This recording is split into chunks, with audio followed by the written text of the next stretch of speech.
ಇಸ್ಲಾಂ ಮತ್ತು ಕ್ರಿಶ್ಚಿಯನ್ ಧರ್ಮದ ಮಕ್ಕಳಿಗೆ ಬಾಲ್ಯದಲ್ಲಿಯೇ ಧಾರ್ಮಿಕ ಶಿಕ್ಷಣ ನೀಡಲಾಗುತ್ತೆ. ಈಗ ಇಂಥದ್ದೇ ಶಿಕ್ಷಣವನ್ನ ಹಿಂದೂ ಧರ್ಮದ ಮಕ್ಕಳಿಗೂ ನೀಡೋಕೆ ಪುತ್ತೂರಿನಲ್ಲಿ ಸಿದ್ಧತೆ ಮಾಡಿಕೊಳ್ಳಲಾಗಿದೆ. ಶಿಕ್ಷಣ ಹೇಗೆ ನೀಡಲಾಗುತ್ತೆ, ಶಿಕ್ಷಕರು ಎಲ್ಲಿಂದ ತರಬೇತಿ ಪಡೆದುಕೊಳ್ತಾರೆ, ಇಲ್ಲಿದೆ ವರದಿ. ಹಿಂದೂ ಮಕ್ಕಳಿಗೆ ಇನ್ಮುಂದೆ ಧಾರ್ಮಿಕ ಶಿಕ್ಷಣ. ಶೃಂಗೇರಿ ಮಠದಿಂದಲೇ ಪಠ್ಯ ಮತ್ತು ಶಿಕ್ಷಕ ತರಬೇತಿ. ಇತ್ತೀಚೆಗೆ ಹಿಂದೂ ಮಕ್ಕಳು ಧಾರ್ಮಿಕ ಶಿಕ್ಷಣದಿಂದ ದೂರವಾಗುತ್ತಿದ್ದಾರೆ, ಜೊತೆಗೆ ದಾರಿ ತಪ್ಪುತ್ತಿದ್ದಾರೆ. ಹೀಗಾಗಿ ಪುತ್ತೂರಿನಲ್ಲಿ ಇಸ್ಲಾಂ, ಕ್ರಿಶ್ಚಿಯನ್ನಂತೆ ಹಿಂದೂ ಮಕ್ಕಳಿಗೂ ಧಾರ್ಮಿಕ ಶಿಕ್ಷಣ ನೀಡಲಾಗ್ತಿದೆ. ರಾಜ್ಯದಲ್ಲಿ ಇದೇ ಮೊದಲ ಬಾರಿಗೆ ಮೊದಲ ಪ್ರಯೋಗ ಪುತ್ತೂರು ತಾಲೂಕಿನಲ್ಲಿ ನಡೆದಿದೆ. ಶಾಲಾ ಮಕ್ಕಳಿಗೆ 3 ಹಂತದಲ್ಲಿ ಶಿಕ್ಷಣ ನೀಡಲು ಉದ್ದೇಶಿಸಲಾಗಿದೆ. ಕೆದಂಬಾಡಿ ಗ್ರಾಮದಲ್ಲಿ ಚಾಲನೆ ನೀಡಲಾಗಿದ್ದು, ತಾಲೂಕಿನ ಪ್ರಥಮ ಸಮಿತಿ ಅಸ್ತಿತ್ವಕ್ಕೆ ಬಂದಿದೆ. ಮುಂದಿನ ದಿನಗಳಲ್ಲಿ ತಾಲೂಕಿನಾದ್ಯಂತ ಗ್ರಾಮ ಸಮಿತಿಗಳ ರಚನೆ ನಡೆಯಲಿದೆ. ಮಕ್ಕಳಿಗೆ ಹಿಂದೂ ಧಾರ್ಮಿಕ ಶಿಕ್ಷಣವನ್ನು ಕೊಡುವಂತ ಒಂದು ಕಾರ್ಯಕ್ರಮ ಪ್ರಾರಂಭವಾಗಿದೆ. ಮುಖ್ಯವಾಗಿ ಇದನ್ನು ಅವರು ಪುತ್ತೂರಿನಲ್ಲಿ ಪ್ರಾರಂಭ ಮಾಡ್ತಾ ಇದ್ದಾರೆ. ಬರುವ ಯುಗಾದಿ ದಿವಸದಂದು ಈ ಶಿಕ್ಷಣವನ್ನು ಪ್ರಾರಂಭಿಸುವ ಒಂದು ಉದ್ದೇಶವನ್ನು ಹೊಂದಿ ಪುತ್ತೂರಿನ ಪುತ್ತೂರು ತಾಲೂಕಿನ ಎಲ್ಲ ಗ್ರಾಮಗಳಲ್ಲಿ ಸಮಿತಿಗಳನ್ನು ರಚಿಸುವ ಒಂದು ಕೆಲಸ ಆಗ್ತಾ ಇದೆ. ಇನ್ನು ಶೃಂಗೇರಿ ಶ್ರೀ ಶಾರದಾ ಪೀಠದ ಜಗದ್ಗುರುಗಳಾದ ಶ್ರೀ ಭಾರತೀ ತೀರ್ಥ ಸ್ವಾಮೀಜಿ ಮತ್ತು ಶ್ರೀ ವಿಧುಶೇಖರ ಸ್ವಾಮೀಜಿ ಮಾರ್ಗದರ್ಶನದಲ್ಲಿ ಶಿಕ್ಷಣವನ್ನ ನೀಡಲಾಗುತ್ತೆ. ಇವರ ಮಾರ್ಗದರ್ಶನದಲ್ಲಿಯೇ ಹಿಂದೂ ಧಾರ್ಮಿಕ ಶಿಕ್ಷಣಕ್ಕೆ ಶೃಂಗೇರಿ ಮಠದಿಂದಲೇ ಪಠ್ಯ ಪುಸ್ತಕ ಮತ್ತು ಶಿಕ್ಷಕ ತರಬೇತಿ ಕಾರ್ಯ ನಡೆಯಲಿದೆ.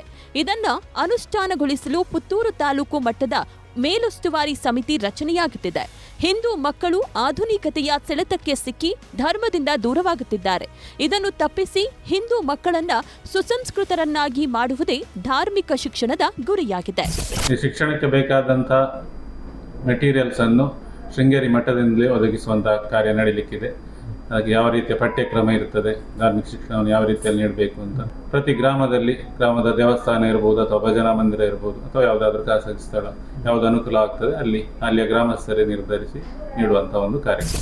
ಈ ವರ್ಷದ ಯುಗಾದಿಯಿಂದಲೇ ತಾಲೂಕಿನ ಎಲ್ಲಾ ಗ್ರಾಮಗಳ ಶ್ರದ್ಧಾ ಕೇಂದ್ರ ಆರಂಭಿಸಲಾಗುತ್ತೆ. ಏಕಕಾಲದಲ್ಲಿಯೇ ಹಿಂದೂ ಧಾರ್ಮಿಕ ಶಿಕ್ಷಣ ನೀಡಲಾಗುತ್ತೆ.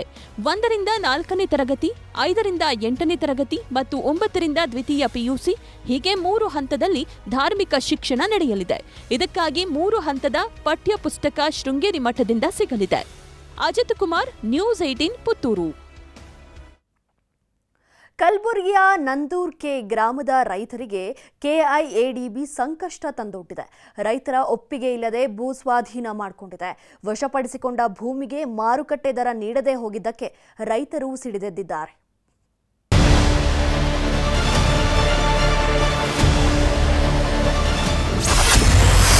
ರೈತರ ಒಪ್ಪಿಗೆ ಇಲ್ಲದೆ ಭೂಸ್ವಾಧೀನ. KIADB ನಡೆಗೆ ಸಿಡಿದೆದ್ದಿರೋ ರೈತರು.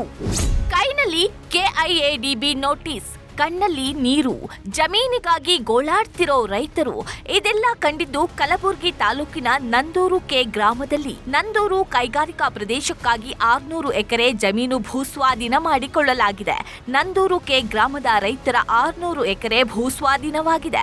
ಖುಷ್ಕಿ ಜಮೀನಿಗೆ ಎಕರೆಗೆ 24 ಲಕ್ಷ, ನೀರಾವರಿ ಜಮೀನಿಗೆ 32 ಲಕ್ಷ ಹಾಗೂ ರಸ್ತೆಗೆ ಹೊಂದಿಕೊಂಡಿರುವ ಜಮೀನಿಗೆ 37 ಲಕ್ಷ ನಿಗದಿ ಮಾಡಿದೆ. ಆದರೆ ಮಾರ್ಕೆಟ್ ದರದಂತೆಯೇ ಜಮೀನಿಗೆ ಬೆಲೆ ನಿಗದಿ ಮಾಡಬೇಕೆಂಬುದು ರೈತರ ಬೇಡಿಕೆ. 2000 ಇಸ್ವಿದಾಗ KDB 80,000 ಖರೀದಿ ಮಾಡ್ಯಾರ. ಪೈಲನೇ ಹಂತ ರೀ. 2ನೇ ಹಂತ 18.5 ಲಕ್ಷ ರೂಪಾಯಿ ಖರೀದಿ ಮಾಡ್ಯಾರ 2010ನೇ. ಅದಕ್ಕೆ 10 ವರ್ಷ ಡಿಫ್ರೆಂಟ್ ಅದ ರೀ. ಈಗ ಮತ್ತೆ 13 ವರ್ಷ ಡಿಫ್ರೆಂಟ್ ಅದ ರೀ. ಈಗ ಮತ್ತೆ ಅದೇ 18.5 ಲಕ್ಷನೇ ಕೊಡ್ತೀನಿ ಅಂತಾರೆ. 18.5 24 ರೀ. ನಮ್ಮ ಊರಾಗ ಏನದ 70% ನೀರಾವರಿ ಅದ ರೀ. ನೀರಾವರಿ ಇದ್ದಿದ್ನು ಕುಷ್ಕಿ ಮಾಡ್ಯಾರ ಅಷ್ಟು. ಕಲಬುರಗಿ ಸಿಟಿಯಿಂದ ನಂದೂರು ಕೆ ಗ್ರಾಮ ಕೇವಲ 6 ಕಿಲೋಮೀಟರ್ ದೂರದಲ್ಲಿದೆ. ಮುಖ್ಯ ರಸ್ತೆಗೆ ಹೊಂದಿಕೊಂಡಿರುವ ಜಮೀನುಗಳಿಗೆ 1 ಕೋಟಿಗೂ ಅಧಿಕ ಮಾರ್ಕೆಟ್ ವ್ಯಾಲ್ಯೂ ಇದೆ.